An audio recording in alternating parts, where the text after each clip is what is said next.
Olá pessoal, estamos aqui novamente em mais um episódio do nosso podcast do Instituto INPA.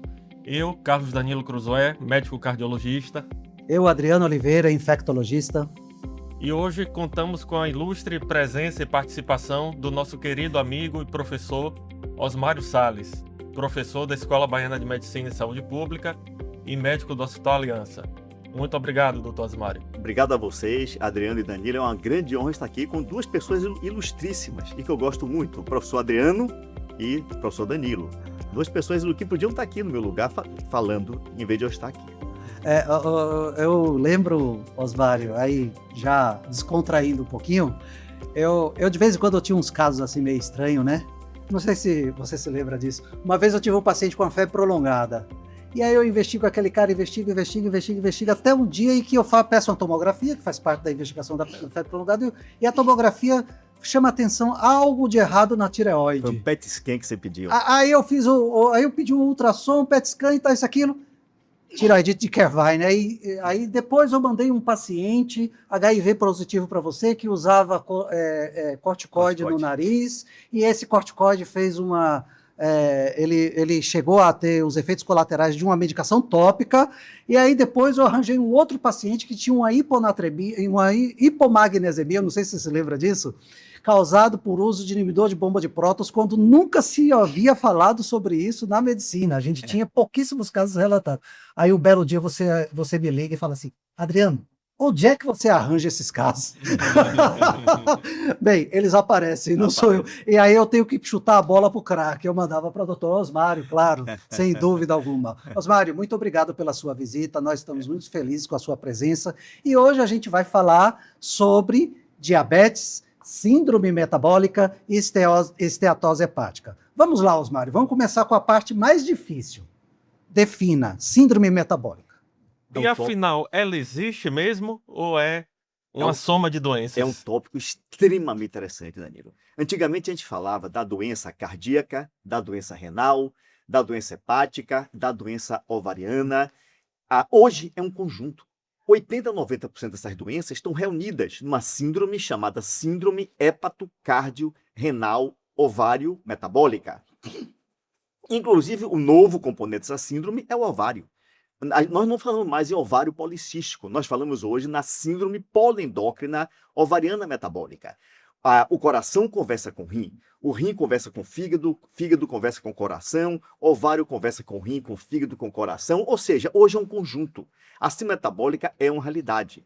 O que ficou difícil na síndrome metabólica foi a sua definição só por uma coisa, a circunferência abdominal. A circunferência abdominal varia a dependendo de onde nós estejamos. No Japão tem um tipo de circunferência abdominal, eles classificam de um modo, o IDF, a Federação Internacional de Diabetes, de outro modo, os americanos de outro modo. Agora, aqui no Brasil, a definição de cintura abdominal para classificar a síndrome metabólica, a Sociedade de Diabetes usa no homem a circunferência abdominal maior ou igual a 90, na mulher maior ou igual a 80. A Sociedade de Cardiologia acompanha a Sociedade de Educação de Colesterol americano, que usa a circunferência abdominal de 102 centímetros no homem e 88 na mulher. Mas o resto da definição da síndrome é igual.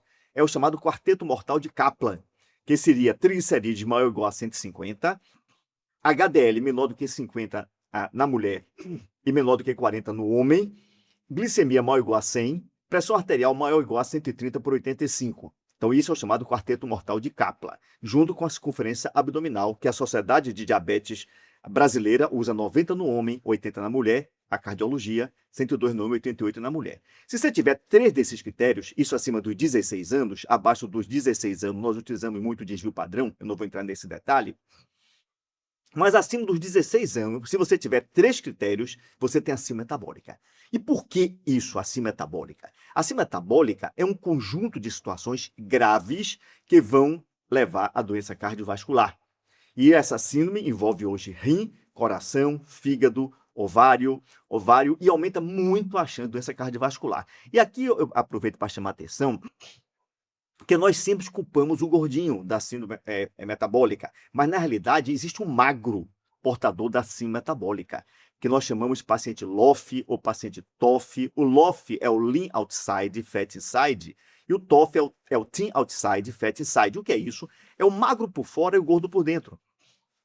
É aquele paciente magrinho, mas que tem... É o falso magro. É o falso magro, já tem uma certa barriguinha, já tem esteatose hepática. Esse magro tem uma chance de doença cardiovascular 3 vezes maior, enquanto o gordo 2 vezes maior. Ou seja, o magro é pior até do que o gordo em relação à cardiovascular. Interessante. O magro portador da síndrome metabólica. O magro tem uma chance de diabetes de 4 vezes, o gordo de 10 vezes. A síndrome metabólica aumenta muito a chance de diabetes, muito a chance de doença cardiovascular, e nós temos que ter cuidado e avaliar bem esse tipo de paciente e tratar esse paciente, porque a doença cardiovascular é muito grande nesse grupo de pacientes. Você diria, então, que a síndrome metabólica é um conjunto de manifestações, de sinais e sintomas relacionados ao excesso de adiposidade visceral? Exatamente. Seria isso? A síndrome metabólica é um conjunto de sinais e sintomas relacionada à adiposidade visceral. A adiposidade visceral, o adipócito visceral é muito rico na chamada a lipase hormônio sensível. E é um tecido gorduroso que rapidamente entra em lipólise, liberando grande quantidade de ácidos graxos livres para a circulação. Isso aumenta muito o depósito de gordura ectópica. Essa gordura vai se depositar no fígado, no coração, no rim, no ovário, no vaso, em todas as partes do corpo, acarretando grandes problemas. E se não tratada, esses pacientes vão terminar a morrer, de 60% a 80% deles vão morrer de doença cardiovascular. E a tão famosa, que outrora se chamava doença hepática gordurosa não alcoólica, que agora o nome é doença hepática relacionada à síndrome metabólica. É o chamado MESALD, É. é a doença hepática esteatótica metabólica. A gente tirou o termo gorduroso porque foi uma coisa meio preconceituoso. Então a gente bota doença hepática esteatótica metabólica.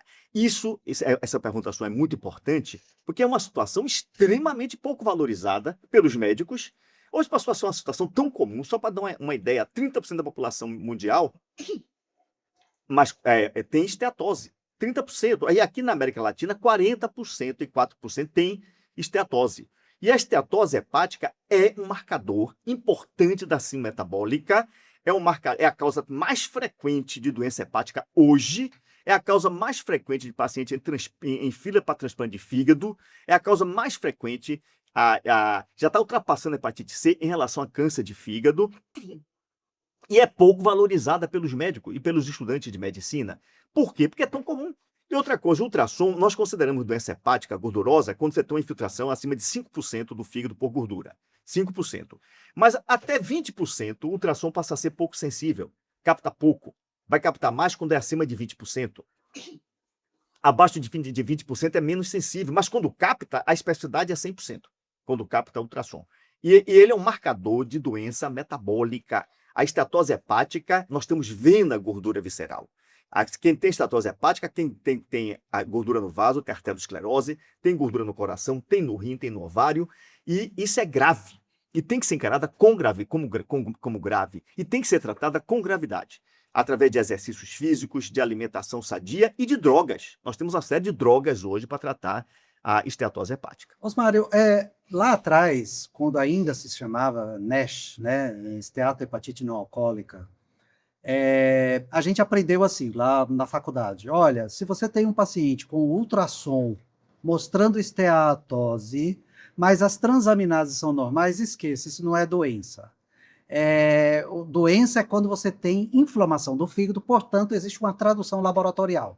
Isso é assim mesmo? Esse ultrassom mostrando só esteatose e mais nada, ele tem alguma importância? E Muito. aproveitando o gancho, a quantificação grau 1, grau 2, grau 3 no ultrassom é realmente uma coisa importante? O grau 1 não merece tanto valor? Repare, essa pergunta de vocês dois é muito importante. Primeiro, você pode ter o fígado com esteatose grave e não levar a TJ e TGP.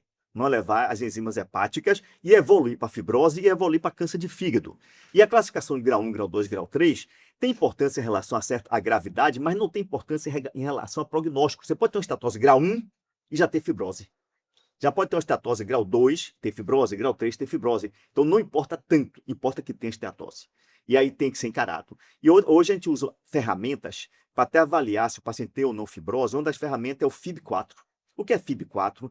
O FIB-4 é a TGO, AST, vezes idade, dividido pela raiz quadrada da TGP vezes plaqueta. Isso tem como calcular. Você pode no Google, você vai e calcula, e todo paciente que tem esteatose deve fazer o cálculo do FIB-4. As plaquetas são muito importantes, porque a queda de plaqueta no paciente que tem esteatose indica gravidade, como também, se você tiver uma ST, que é a TGO, dividida pela TGP acima de 1, indica também gravidade. E o FIB-4, você calcula. Se o FIB-4 estiver abaixo de 1,3, praticamente não tem fibrose, que o grande risco é fibrose. Se estiver acima de 2,67, tem fibrose. Entre 1,3 e 2,67, fica duvidoso, aí nós fazemos um FibroScan. Um FibroScan ou então um ultrassom com elastografia, para ver rigidez. E a rigidez vai ser medida através de uma sigla chamada QPA. KPA, aliás. KPA. Se você tiver um KPA abaixo de 8, praticamente não tem fibrose. Entre 8 e 12 é duvidoso. Acima de 12 tem fibrose. E tanto faz ser grau 1, grau 2 ou grau 3. Tá, e esse FibroScan pode ser feito por ultrassom ou por ressonância, né? Não, o FibroScan não. O FibroScan é um aparelho próprio. É um aparelho Sim. próprio. O FibroScan é um aparelho próprio. Ah, tá. Agora, ultrassom, você pode pedir ultrassom com elastografia Elastografia, hepática, desculpe, que você pode pedir a ressonância, que é um exame ouro, mas é um exame muito mais caro e muito mais sofisticado. Então, para fazer uma triagem, é melhor o FibroScan. Uhum. O FibroScan ou então ultrassom com elastografia. A ressonância a gente pede quando há dúvidas, que é um exame mais sofisticado, mas é um padrão mais ouro. A biópsia hepática já está caindo até menos depois desse tipo de avaliação. Que nós temos como avaliar. E a pergunta que o doutor Adriano fez, você tem que ter uma TGO e TGP elevada para classificar uma MASH, que hoje é metabólica, antigamente era álcool associado esteatohepatite, hoje é metabólica associado esteatohepatite. Você pode ter a metabólica associado à esteatose hepática e não ter esteatohepatite. Mas quando tem a esteatohepatite, é metabólica associado à esteatohepatite, que é o MASH, não mais o NASH. É o MASH. Mas você pode ter um MASH com TGO-TGP totalmente normal. A única maneira de tirar dúvida era se fizesse a biópsia.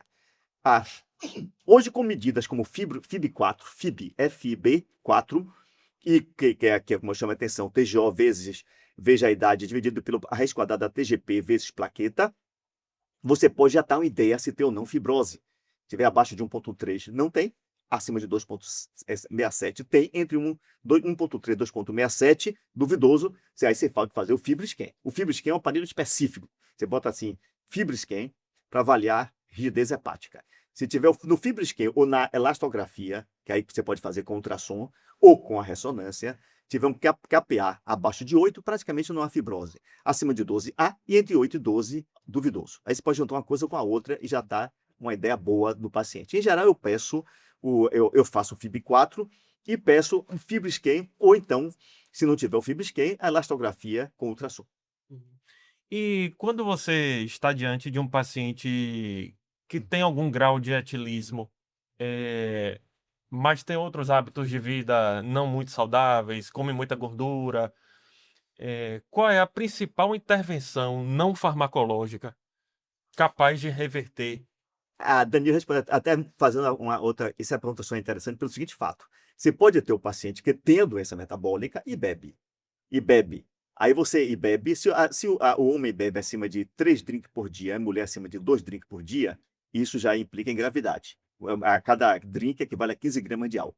Então, se o homem bebe acima de 50 gramas, 60 gramas, antes disso, o homem bebe acima de 30 gramas até 50 gramas, e a mulher bebe acima de 20 gramas até 30 gramas, você pode chamar isso de metabólica associado álcool liver disease, metabólica associada à doença hepática esteatótica. Você usa esse termo, é MASLD, metabólica associada à doença hepática esteatótica.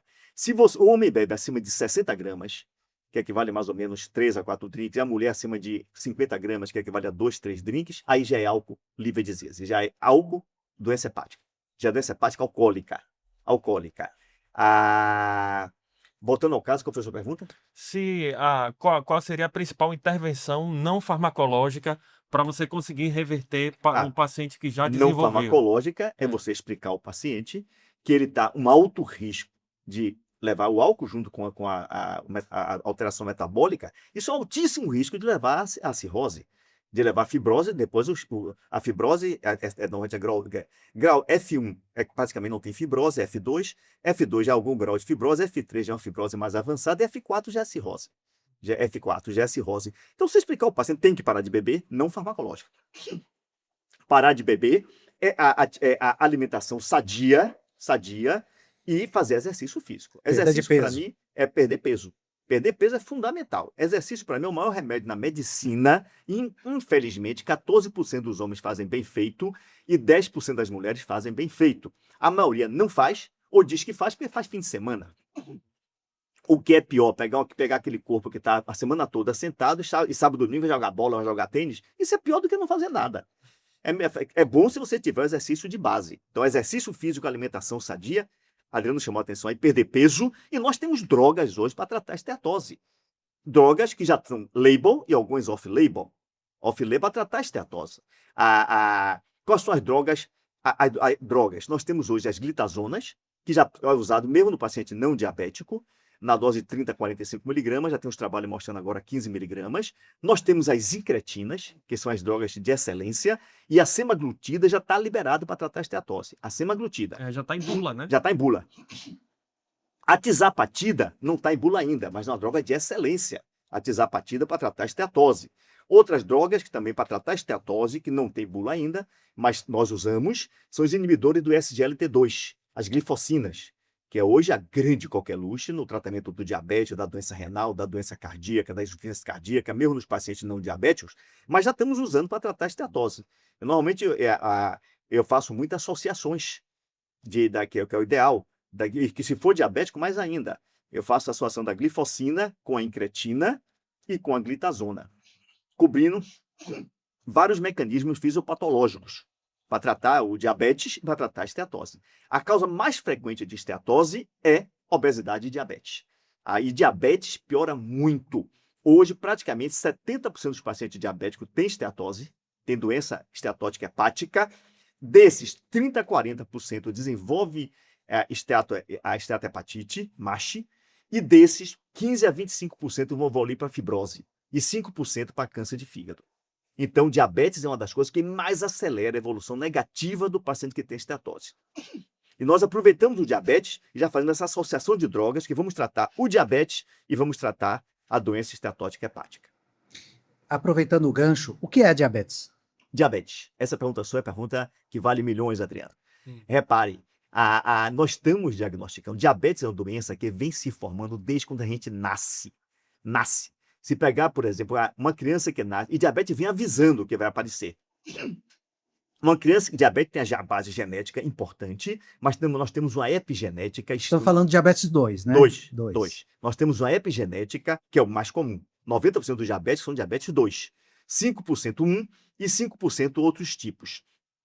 O diabetes 2, que é a grande população, é uma doença que já vem avisando que está presente desde quando a criança nasce. Então, criança que nasce acima de 4 quilos, ou acima de 2 quilos, ou abaixo de 2,5 kg. Acima de 4 quilos, que é o macrossômico, abaixo de 2,5 kg, que é o microssômico. A estatose hepática. A cantose nígrigas, que é aquelas lesões de pele escura no pescoço, nas axilas, na região de extensão dos dedos, na região inguinal. Triglicérides elevado e HDL baixo, isso é um marcador de resistência à insulina. Ovário policístico, a esteatose que eu chamei a atenção, diabetes gestacional, obesidade centrípeta, visceral, história familiar. Então o diabetes vem avisando. Se você pega uma criancinha, isso é pesquisa, uma criança de 5 anos de idade que vai ser diabética aos 50 anos e fizer uma ressonância magnética com espectroscopia de prótons, você vai ver que já há inclusão de triglicerídeo dentro da mitocôndria das miofibrilas, indicando que essa criança já tem resistência à insulina. Então isso vai. Aí começa a glicemia acima de 90. Você acha que é normal o paciente com glicemia acima de 90 é menor do que 100, persistentemente? Não é normal. Esse paciente já tem morte célula beta, com a hemoglobina glicada de 5,5, que não é classificado como nada. Você já tem arteriosclerose? Aí a glicemia chega a 100. Chegou a 100, aí alguém diz, ou a hemoglobina glicada em 5,7, alguém usa o termo de pré-diabetes. Como é que uma pré-doença, que você já tem na pré-doença, já tem 30% das células beta já morreram, 30%.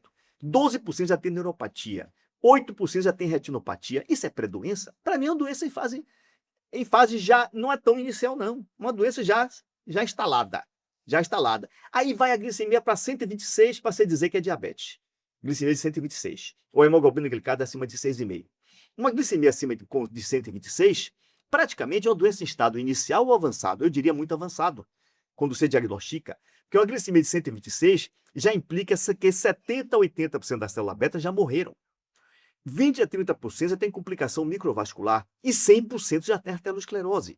Isso é uma doença em fase inicial? Não, uma doença em fase avançada. E mesmo assim, nós somos muito mole em tratar. Diabetes tem que ser tratado, de certo modo, com agressividade. Diabetes é a doença chamada dos 3 meses. Aproveitando isso, Osmário, eu já discuti isso com você em outras ocasiões e com outros colegas.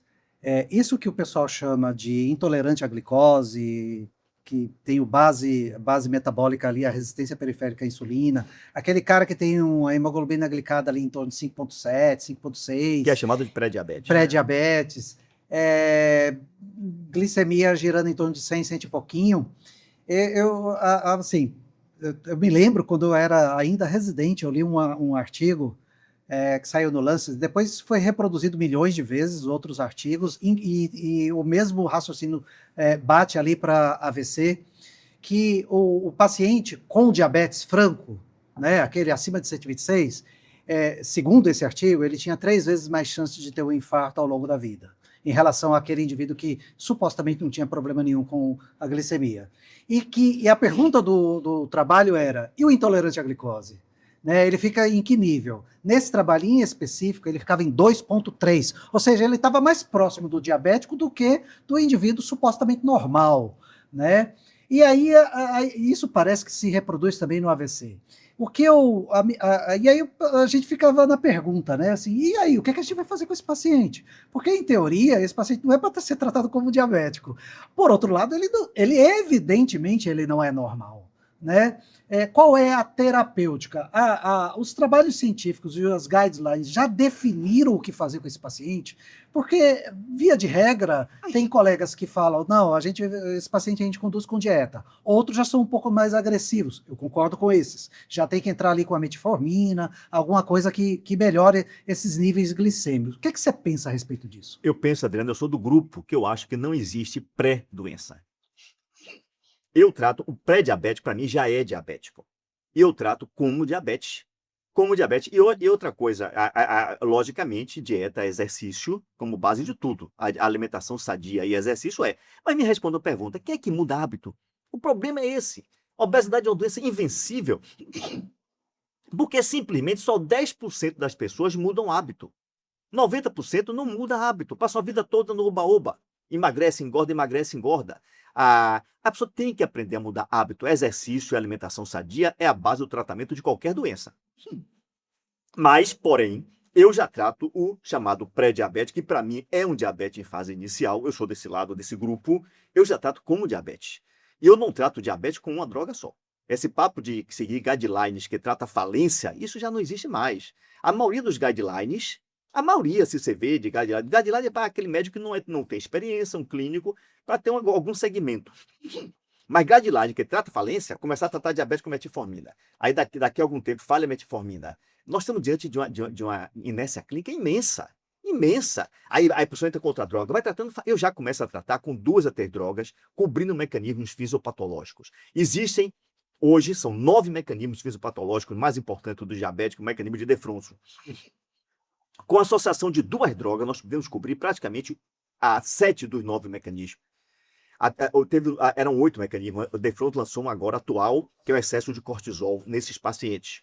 Mas até recentemente, nós podíamos cobrir 7 dos 8 mecanismos associando 2 drogas. O único mecanismo que a gente não cobria era o excesso de uma enzima chamada 11-beta-hidroxisteroide hidrogenase tipo 2, que é a enzima que transforma a cortisona dentro do tecido adiposo em cortisol, ativando o cortisol dentro do tecido adiposo, aumentando a lipólise. Mas outros mecanismos nós cobrimos. Hoje, com a associação, por exemplo, de uma glifosina e metformina, já comprimido, que já vem as duas associadas. Associada a uma incretina semanal, que é uma injeçãozinha semanal, nós cobrimos 7 dos 8 mecanismos. Eu não trato diabetes nunca com a droga só. Eu já faço associações. Inclusive o intolerante à glicose. Inclusive intolerante à glicose. Aí reavalia com 3 meses. Se com 3 meses não estiver controlado, vai aumentando a droga, até controlar. Até controlar. O que é que eu chamo de controlar? Pela Associação Diabetes Americano, o que é que eles fazem? Ele atende o paciente, eles acham que o paciente diabético controlado é aquele que mantém uma glicemia de jejum de 80 a 130 e a glicemia pós-prandial de 80 a 180. A pós-prandial, aquelas 2 horas após a refeição. E a hemoglobina glicada abaixo de 7. Isso varia um pouquinho de acordo com grupos.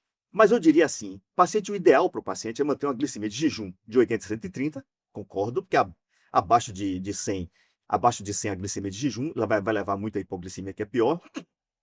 Mas a glicemia pós-prandial eu botaria de 80 a 160, pós-prandial. Com hemoglobina glicada é menor do que 7.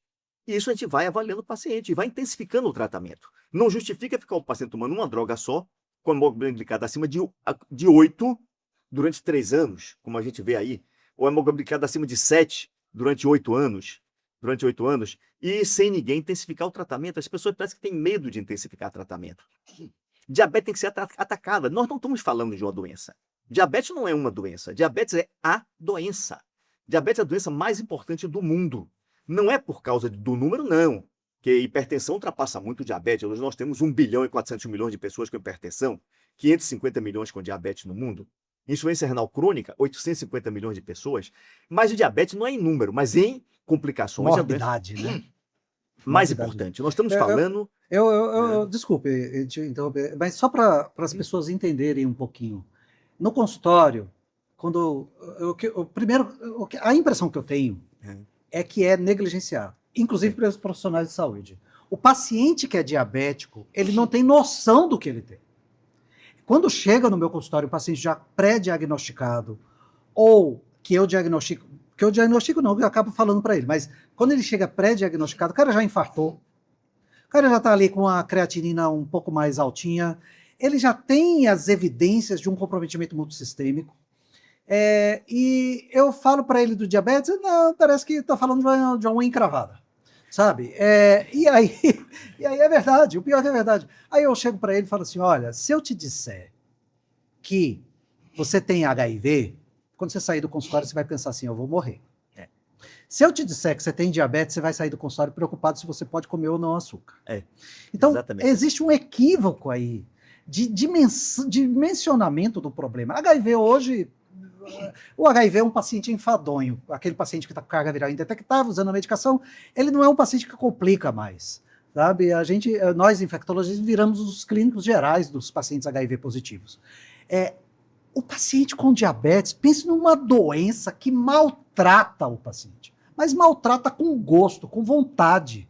E normalmente o paciente ele não tem ideia do porquê isso acontece. Eu tenho o hábito de escrever e dizer para ele, olha, mostrar assim, o que é vaso sanguíneo arterial, o que é vaso sanguíneo venoso, olha o que é que vai acontecer aqui com o seu vaso sanguíneo. Quando isso acontecer no cérebro é AVC, quando acontecer no coração é o infarto, ou seja, dá a ele a verdadeira dimensão de que aquilo pode se tornar e provavelmente se tornará uma tragédia.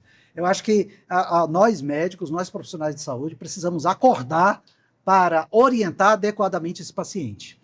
E indo nesse viés, Osmário, e aí dentro disso que você estava falando, da grande morbidade que o diabetes ele representa, diabetes é uma doença que frequentemente está dentro do hospital, porque ele tem uma morbidade alta, esse paciente complica muito com infecção, então se ele é 10% da população, dentro do hospital ele é 40%, 50% dos pacientes. Como esse paciente ele deve ser conduzido dentro do hospital? Qual é o nível de glicemia que a gente deve dar para um paciente que está com diabetes e infecção, paciente com diabetes, infarto, paciente com diabetes, AVC, enfim, como ele deve ser conduzido dentro do hospital? É uma pergunta muito importante porque assim, é muito comum os nossos pacientes se internarem, pacientes diabéticos, e a primeira providência, na maioria das vezes, dos médicos, e o senhor vai explicar se concorda ou não, é tirar praticamente todos os remédios de uso basal do paciente, por diferentes razões. É assim mesmo? Tem que ser Pergunta assim? interessante, Danilo. Só para responder, antes disso, eu queria fazer só uma colocação. Como eu falei, nós não estamos falando de uma doença, nós estamos falando da doença, nós estamos falando da principal causa de cegueira no mundo, da principal causa de amputações não traumáticas, da principal causa de paciente em diálise, de paciente renal crônico, da principal causa de doença hepática, uma das principais causas de doença cardiovascular, de doença neurológica, o terceiro leito mais internado, o leito dia mais caro, é diabetes. Diabetes no hospital tem que ter um controle extremamente rigoroso, pelo seguinte fato: se a glicemia estiver acima de 180, isso aumenta muito a chance de infecção hospitalar, de infecção dentro do hospital, que altera completamente os mecanismos de defesa do corpo. Se a glicemia estiver acima de 220, isso acarreta morte cardiovascular, aumenta muito a chance de doença cardiovascular dentro do hospital. Hoje, o ideal de controle. É interessante que isso variou um pouquinho. Quando Van den Berg fez um trabalho, isso é de 10, 15 anos atrás, e mostrou que o controle ideal seria manter o paciente com a glicemia em torno de 80 a 110. Aí foi todas as UTIs, todo mundo tentando... Eu lembro disso. Isso era inviável, né? O que causou de hipoglicemia foi um absurdo. Aumentou muito a mortalidade. É. Aumentou muito a mortalidade. Só porque ela esqueceu de mostrar que isso só teria valor no paciente com cirurgia cardiovascular.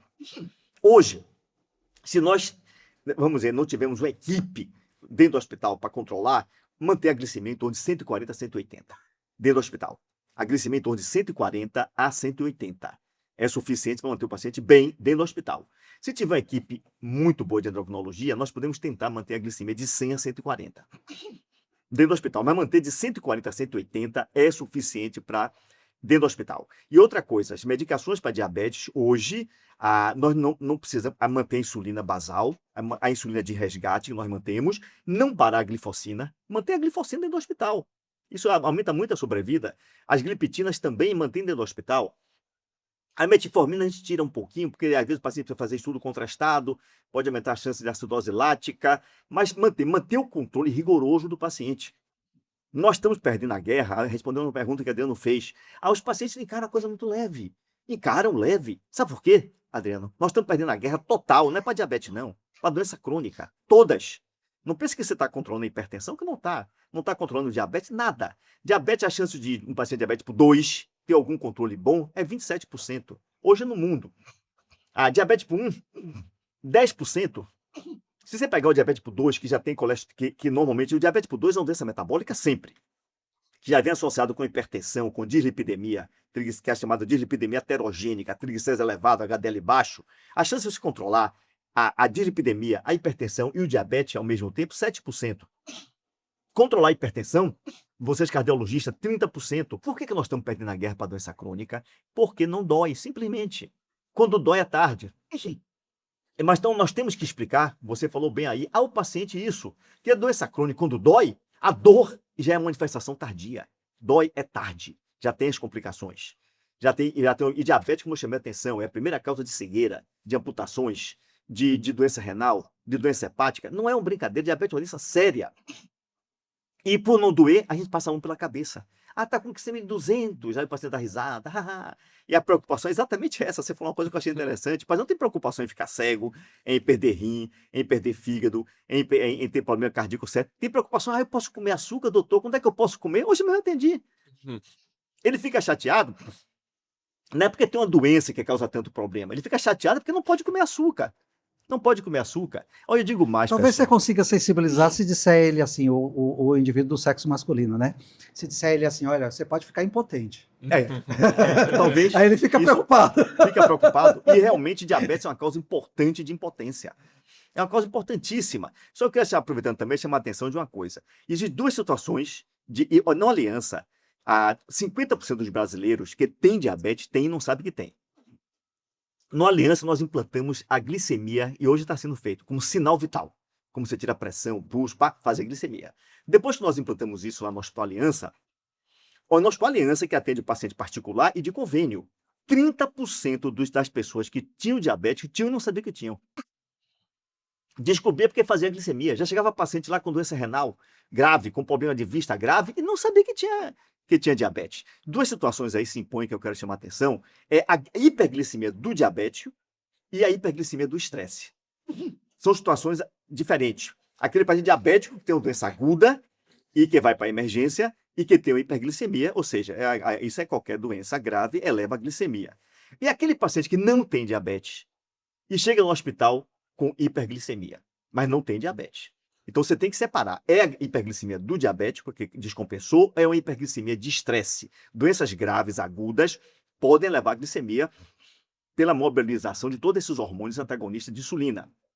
Como é que a gente faz esse diagnóstico? A hiperglicemia de estresse são pacientes que chegam ao hospital com glicemias acima de 140, com hemoglobina glicada abaixo de 5,7. Se você chegar no hospital, paciente com doença aguda, infecção, você falou aí, com glicemia acima de 140, hemoglobina glicada abaixo de 5,7, isso é hiperglicemia de estresse. E é muito mais grave do que a hiperglicemia do diabetes, que indica doenças mais graves. Quando o paciente chega com glicemia acima de 140, com hemoglobina glicada em torno de 5,7 a 6,5, já é um paciente que já tem algum grau de desglicemia e que o estresse piorou. Mas se você pegar um paciente que chega com hiperglicemia e hemoglobina glicada acima de 6,5, isso é do diabetes. Isso é do diabetes. Então, Ele está normalizado, né? Diríamos. Ele tá no normal dele. mas não, é elevado porque tem a doença de Sim, base que sim. descompensou. Mas você que trabalha com infecção, chega o paciente com algum grau de infecção ao hospital. Você pega o paciente com uma glicemia de 140 e você faz a hemoglobina glicada, está abaixo de 5,7. Isso é hiperglicemia do estresse. É mais grave do que a hiperglicemia do diabetes que descompensou, que normalmente indica uma situação mais grave de doença. Interessante. Isso é chamado de hiperglicemia do estresse. Interessante. Osmar, uma coisa que, assim, vamos fazer um paralelo, tá? Colonoscopia. Não se aconselha uma pessoa acima de 80 anos fazer colonoscopia de rotina para profilaxia, né? E o idoso, assim, eu imagino que o indivíduo que tem a hiperglicemia, como você disse, é uma doença silenciosa, ele vai adoecer muito tempo depois. Então, se você encontra ali um idoso, sei lá, alguém de 75 anos, com uma hemoglobina glicada ali em torno de 5,8, 5,9, faz sentido iniciar um tratamento para uma doença que vai se manifestar anos depois, sendo que a chance de ele morrer por outra coisa é muito maior? A sua pergunta é bem interessante. Aproveitando só fazer uma analogia rápida, um exame que eu tenho pedido, Adriano, você falou em câncer em colonoscopia. Um exame que eu peço de rotina hoje, e normalmente eu pedia acima de 40 anos, hoje eu peço acima dos 20, eu não estou pedindo.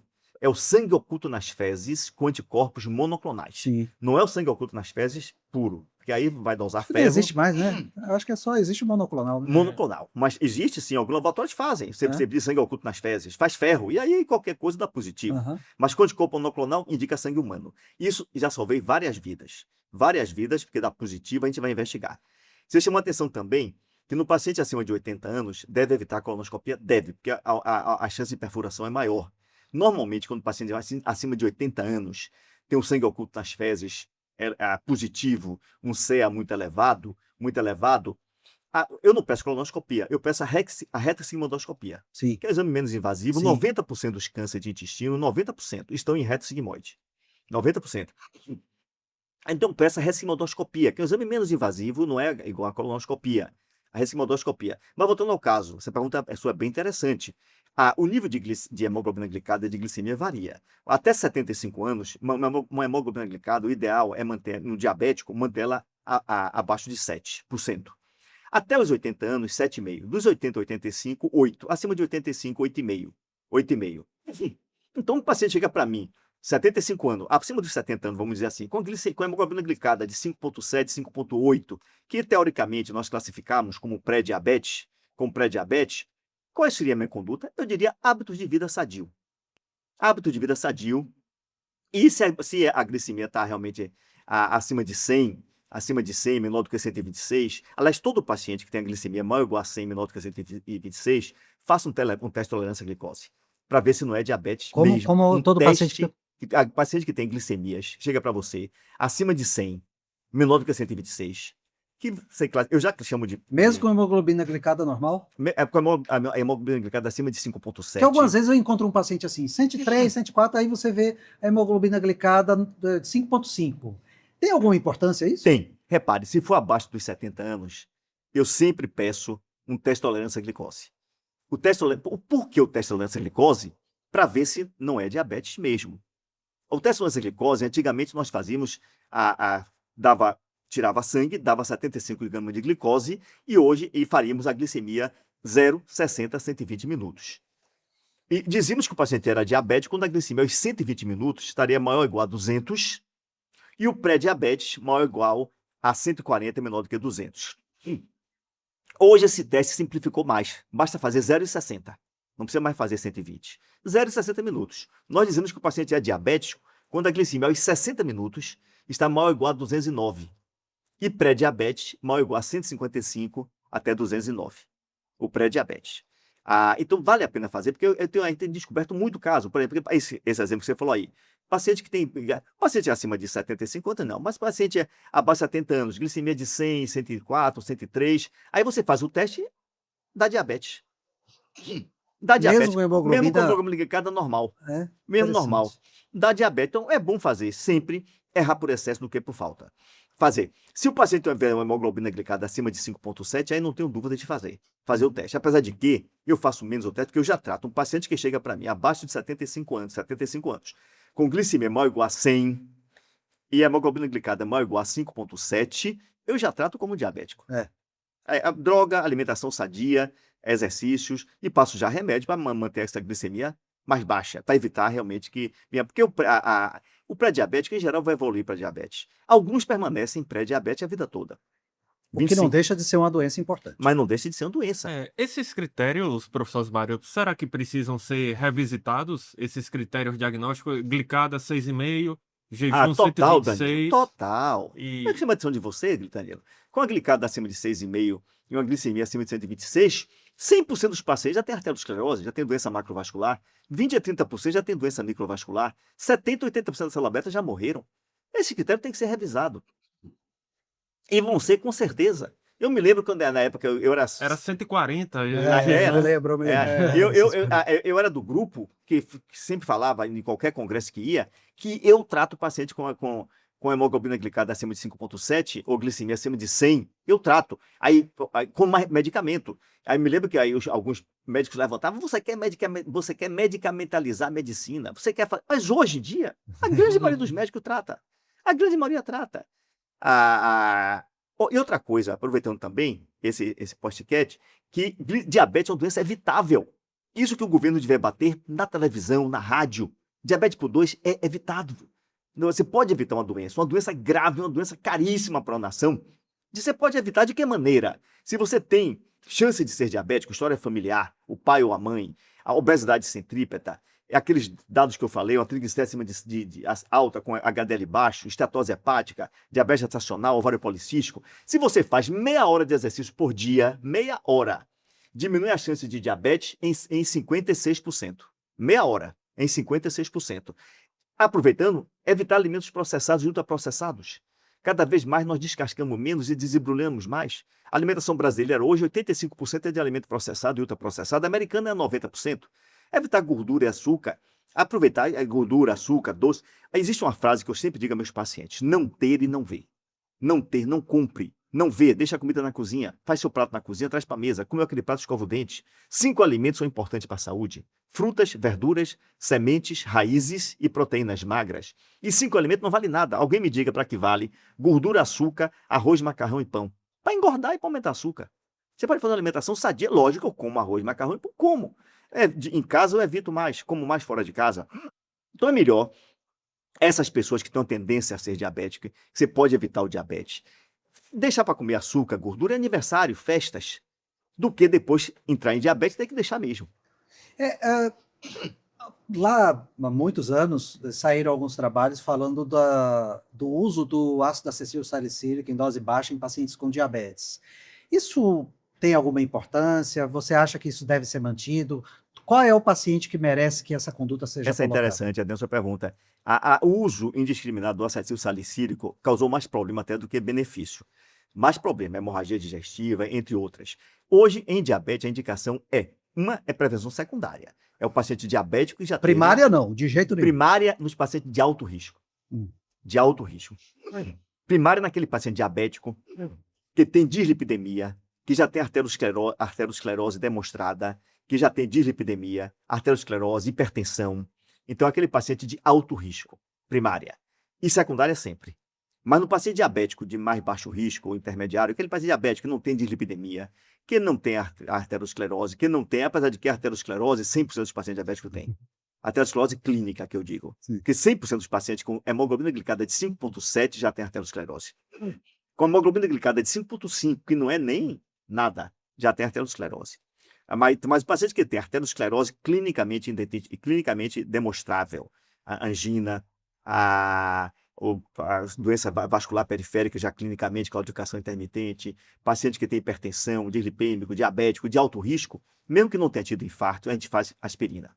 Se tiver infarto, se já tiver doença cardiovascular clinicamente, AVC ou doença coronariana já instalada, aí sempre. É a prevenção secundária. Tá. A gente está chegando no final. Se deixar, a gente passa a madrugada aqui, né? Mas, enfim, eu queria falar um pouquinho do diabetes enquanto um problema de saúde pública, tá?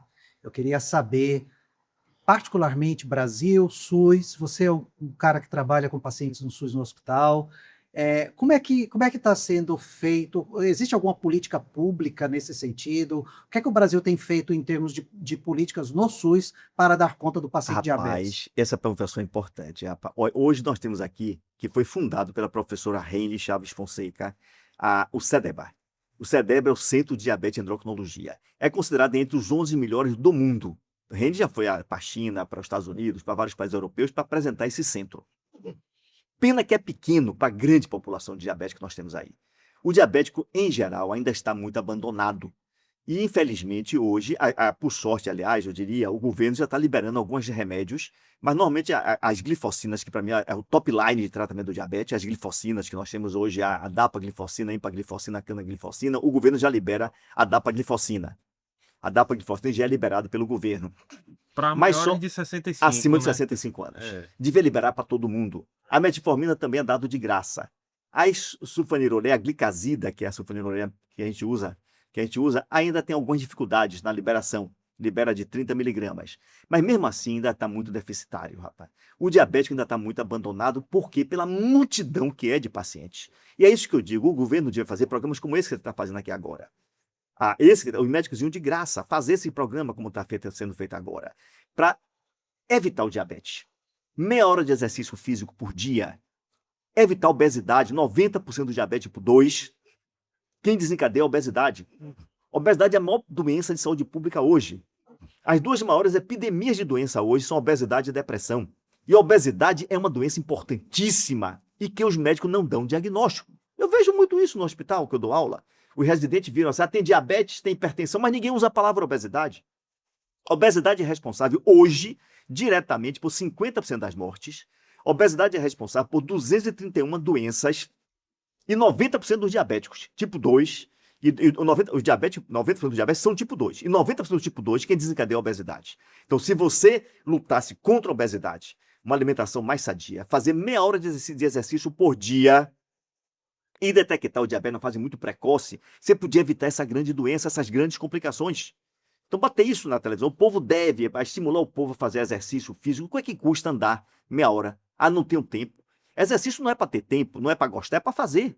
Meia hora de andada por dia, você diminui a chance da pessoa ser diabética em 56%. Diminuir alimentações rica em alimentos processados, ultraprocessados. Essa frase que eu falei, a única maneira do obeso vencer, fazer uma dieta, e o diabético fazer uma dieta, é seguir esse ditado: não ter e não ver. Não ter, não cumpre, pô. Obeso não tem força de vontade para comida. Esse papo furado que eu vou ter em casa, um saco de wafer para de vez em quando comer 2 ou 3, isso é papo de gordo. Se tiver, come o saco todo. É a mesma coisa que você botar cocaína na frente de um viciado em coca e dizer assim, não cheire. Não cheire. Exatamente, não ter e não ver. O que é não ver? A comida fica na cozinha, eu chego em casa, a comida está na cozinha, eu me sirvo o meu prato, trago para a mesa. Comer aquele prato, você acaba com um grande remédio, escova o dente rápido. Você escova o dente, perde a vontade. E aprender a comer fora de casa. Se eu for num restaurante, eu quero comer uma pizza, pede uma pizza pequena. Você come 2 fatias, sua esposa come 2, porque se o gordo pedir a pizza de 8 pedaços, vai comer os 8. Não deixa a comida em prato. Quer comer uma muqueca? Pede a muqueca pequena, individual. O problema são as esposas.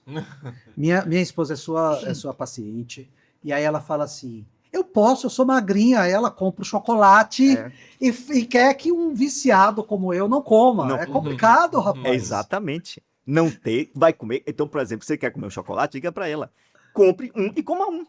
Mas não tenha dentro de casa. Porque senão toda hora, enquanto tiver, vai comer, não tenha dúvida. Olha, o obeso tem um defeito no centro ventromedial hipotalâmico, e que é o centro da saciedade. Obeso não tem saciedade. Então, obeso não. A força de vontade é além da gente. Eu digo isso como obeso, que eu sou obeso, eu não estou obeso. Sou. Eu ia perguntar isso para você. Existe ex-obeso? Não existe ex-obeso e nem existe obeso sadio. E só tem uma vantagem a obesidade: envelhecer pouco, porque morre cedo. Você não vai muito a enterro de gordo velho. Você pensa por de 80 ou 90 anos. E quer ver outra doença extremamente esquecida? A obesidade é uma. A outra extremamente esquecida, que é a doença que mais torna o idoso velho, mais torna o idoso dependente e está prevalente numa grande percentagem de idosos, é a sarcopenia. É a perda da massa muscular. Sim. Depois dos 60 anos, é a doença mais importante. O fator isolado que mais mata na medicina após os 60 anos é o sedentarismo. Isso está provado. O sedentarismo é o fator isolado que mais mata na medicina. O sedentarismo é que torna o idoso velho, o idoso dependente, e é o que vai mais matar o idoso. Certo. Uma pergunta também sobre um tema muito importante hoje em dia. A gente está vivendo a febre das canetas emagrecedoras, né, que são medicações fantásticas, realmente. Semaglutida, tirzepatida, dentre outras. Quando essas medicações se tornarem mais acessíveis, e eu acho que já vai começar a se tornar, porque uma delas já caiu a patente, inclusive.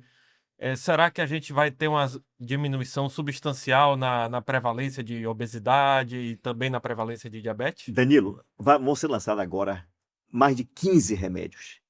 Já tem aí no mercado vários. Foi lançado agora um que vai ser uma novidade excelente, que é o Orforglipron, que é o Fundail. Já foi lançado nos Estados Unidos por via oral.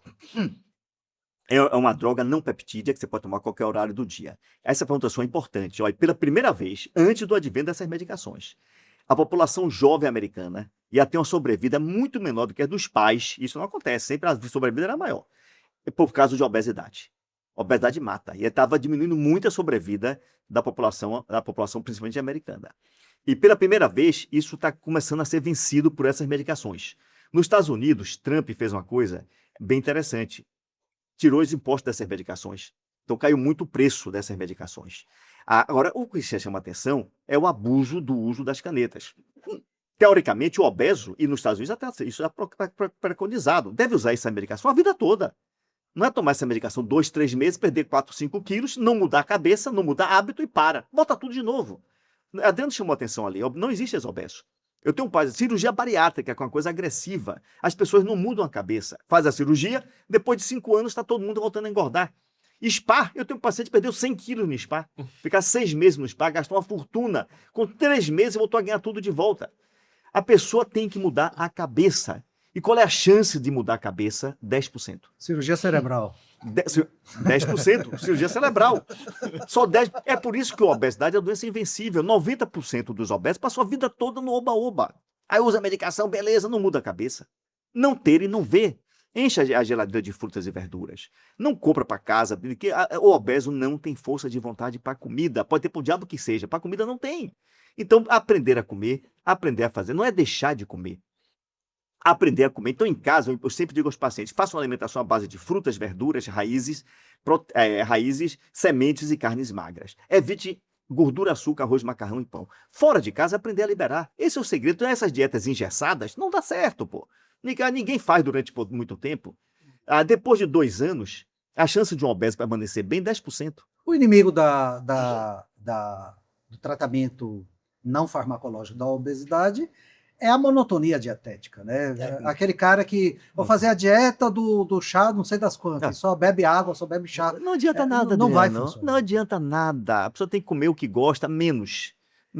E por falar nisso nas dietas, eu sei que o tempo está avançado, mas essas dietas focadas em determinados tipos de alimento, tipo dieta da proteína, dieta do açúcar, como é que funciona isso? Não dá certo nenhuma. Isso não dá certo? Não dá certo. Mas o cara come gordura, evita o carboidrato, ele emagrece a despeito de engolir uma quantidade absurda de calorias. Não engole, sabe por que não engole, Adriano? Essa dieta já passou a dieta de Ática, É, dieta de isso. Duncan, dieta South de Beach. Duncan, South Beach.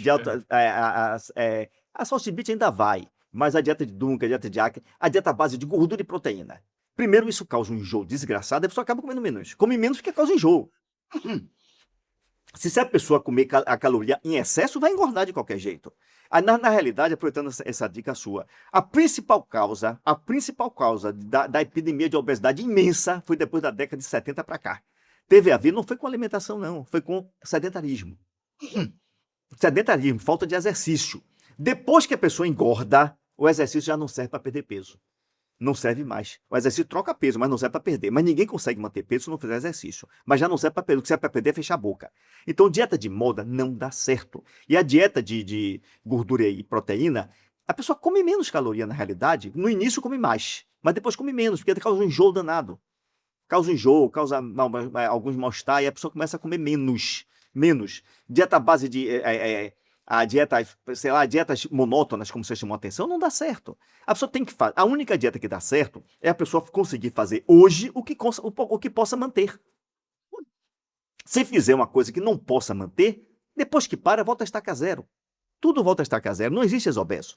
E existe aí uma memória genética no obeso? Porque assim, tem gente que faz tudo direitinho e tal, emagrece e tal, papapá. A impressão que dá é que se o cara lamber uma pedra de gelo ou cheirar uma folha de alface, ele vai engordar de novo. Existe esse padrão genético assim do cara que engorda com extrema facilidade? Existe. A obesidade é uma doença genética. A obesidade é uma doença genética, psíquica, ambiental. Como diabetes também. Você tem a genética, você já nasceu obeso. E é por isso que eu chamo a atenção disso. Uma mãe que é gorda, um pai que é gordo, uma criança que nasce com menos de 2,5 kg ou mais do que 4 kg vai tender a ser obesa e ter síndrome metabólica. Começa a tratar a obesidade desde criança. Estimular os filhos a ter uma alimentação sadia, comer frutas, verduras, evitar o máximo gordura e açúcar, que fica impregnado é o gosto do açúcar, da gordura. Então, a criança que é tratada com alimentação sadia, essa criança vai ter uma vida sadia, vai ter um futuro bom. Outro dia eu estava vendo uma casa de veraneio, uma mãe rica. A merenda da criança era 2 fatias de bolo, 2 pacotinhos de chocolate M&M e um pacote de biscoito recheado. Essa criança vai ser uma criança doente. A epigenética está aí, o ambiente está aí. Então, a criança que é criada, isso inclusive, estabelece um padrão desde cedo de paladar voltado para isso. Total. Né? Se você não fizer isso, o paladar da criança vai ser voltado para alimentos mais saudáveis. Mais saudáveis. Ao longo da vida. Ao longo da vida. Ao longo da vida. Então, o obeso, como eu chamei, tem que começar a tratar a criança desde criança. Com alimentação sadia, uma epigenética boa. O que é epigenética? Fator ambiental. Faz com que haja um despertar. A epigenética não modifica a genética, mas faz com que haja um despertar de genes bons e o enterramento de genes ruins. Isso deve começar 6 meses antes da gravidez. Então, a mulher que já tem aqui, na família tem obesidade, então 6 meses antes da mulher engravidar, se essa mulher começar a ter uma alimentação sadia, exercício físico, não fumar, essa mulher vai despertar uma epigenética positiva, os genes bons dela vão despertar, os genes ruins são enterrados. E essa epigenética e esses genes são passados para a criança. Então a criança vai nascer sadia. Uma mãe que tem uma alimentação errada, come mal, não faz exercício, fuma, desperta uma genética ruim. E essa epigenética ruim é passada para a criança. A criança já vai nascer doente. Isso vai aparecer a doença no futuro. Então, começar, desde quando a criancinha nasce, começa a criar seus filhos com alimentação boa, uma alimentação rica em frutas, verduras, carnes magras, evitar gorduras e açúcares, que é isso que fica impregnado. Deixa para a criança comer gordura e açúcar depois dos 5 anos de idade, quando já vai participar de aniversário, aí tudo bem, a criancinha vai comer seu doce, mas com parcimônia, mas em casa não tenha. Mas se o lastro de paladar dele for outro, ele pode até comer, mas provavelmente não vai comer tanto. Não vai comer tanto. Não vai comer tanto. Isso já está provado. Minhas filhas e minhas netas são criadas assim. Então, isso é uma coisa interessante. Ele vai comer, mas não vai comer tanto. E a criança deve ser acostumada desde cedo a fazer exercício. Eu vejo minhas netas agora, meu neto, já até minha neta, meu neto vai fazer 2 anos, já está na capoeira, a minha neta também já está na capoeira, aula de natação. Isso tudo vai fazer com que a criança crie uma genética boa, positiva. Você pode lutar contra a genética, criando uma epigenética favorável. Perfeito, perfeito. Osmário, a gente está chegando no final. Eu gostaria de agradecer profundamente a sua contribuição, a sua vinda aqui. É um prazer absurdo ouvir uma pessoa tão conhecedora do que fala. Eu gostaria de ouvir de você, assim, o que é que você aconselha para nós médicos generalistas para melhor lidar com o tratamento da obesidade e do diabetes? Como é que a gente pode melhorar o acompanhamento dos nossos pacientes? Uma coisa que você mesmo chamou a atenção no início, explicar ao paciente sobre a doença. Fazer ele entender que isso não é brincadeira. Não é brincadeira, estimular o paciente e fazer entender que exercício não é lazer, é remédio, que não é gostar ou não gostar, é fazer. Alimentação sadia, não ter e não ver, implantar em casa, liberando fora de casa, mas com parcimônia, implantar em casa, e o paciente entender que é uma doença séria e que tem que ser tratado. E aproveitando também a dica, Danilo chamou a atenção aí, Danilo, ele falou nos 3 remédios, são 9 remédios. 9 remédios na medicina. Quais são os 9 remédios mais importantes na medicina? O resto são as drogas. E droga tem seus efeitos colaterais. Só uma coisa, aproveitando também, que não existe droga natural. Toda vez que a gente ouve o nome natural diante de uma droga, isso é trambique.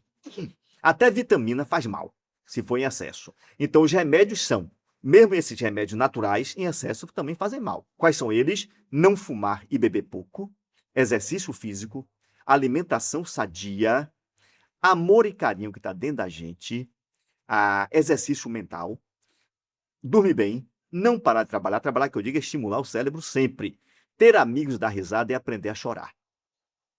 Esses 9 remédios. E a base do idoso não velho, exercício físico, trabalho e alimentação sadia. E até aproveito também para te chamar a atenção que o amor e carinho é endócrino. Se vocês não sabem, a paixão é um hormônio chamado neurotrofina. Então aproveitem, quem está apaixonado, dura 2 a 3 anos. Depois de 2 ou 3 anos, acabou, a paixão cai. Pode até ser renovada, mas a neurotrofina cai. O que aparece é a ocitocina, que quem quiser pesquise isso. É o hormônio do amor.